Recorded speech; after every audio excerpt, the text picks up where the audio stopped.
പിതാവ് പിതാവ് ഒരു തൃശ്ശൂർ രൂപത അംഗമാണ്. അപ്പൊ പിതാവിന്റെ ഒരു മുൻഗാമിയാണ് തട്ടിൽ പിതാവ്. അപ്പൊ അതിന്റെ ഉള്ള ഒരു സന്തോഷം എന്താണ്? വളരെയേറെ സന്തോഷമുണ്ട്. ദൈവത്തിന്റെ ഒരു വലിയ പരിപാലനയായിട്ടാണ് ഞാൻ കാണുന്നത്. ഞാൻ എന്റെ മുൻഗാമി എന്നുള്ളത് മാത്രമല്ല, ഞങ്ങള് നാളില് ഒരു ഇടവക എന്ന് തന്നെ പറയാം, ഒരു ഇടവകക്കാരായിരുന്നു. അന്ന് മുതലുള്ള ഒരു സൗഹൃദവും സ്നേഹവും എല്ലാം ഉണ്ട്.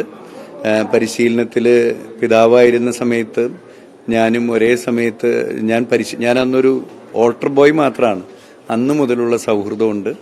അത് കഴിഞ്ഞ് ഞങ്ങള് സെമിനാരിയിൽ മേരിമാത മേജർ സെമിനാരി പൂങ്കുഴി പിതാവ് സ്ഥാപിച്ചപ്പോൾ അത് വിഭാവനം ചെയ്തതും അതിന്റെ ആദ്യത്തെ റെക്ടറച്ചനും പ്രിയപ്പെട്ട തട്ടിൽ പിതാവാണ്.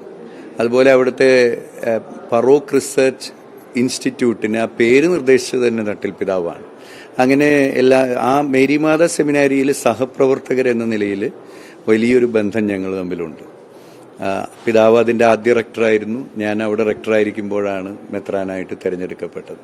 വളരെയേറെ സന്തോഷമുണ്ട്. പക്ഷേ എനിക്ക് പറയാനുള്ളത്, മേജർ ആർച്ച് ബിഷപ്പ് എന്ന നിലയിൽ അദ്ദേഹം ഇനി മുതൽ എൻ്റെ വ്യക്തിപരമായിട്ടോ തൃശ്ശൂർ രൂപതയുടെയോ ഒന്നുമല്ല, സീറോ മലബാർ സഭയുടെ സ്വന്തമാണ്.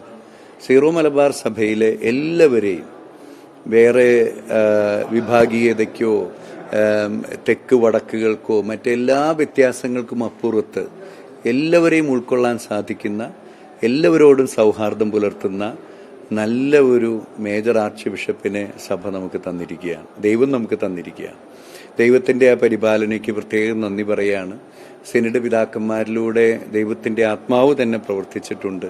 തീർച്ചയായിട്ടും ആത്മാവിന്റെ പ്രവർത്തനം ഇനിയും പിതാവിൽ തുടർന്ന് സഭ മുഴുവനും വേണ്ടി ഉണ്ടാകട്ടെ എന്ന് പ്രാർത്ഥിക്കുന്നു.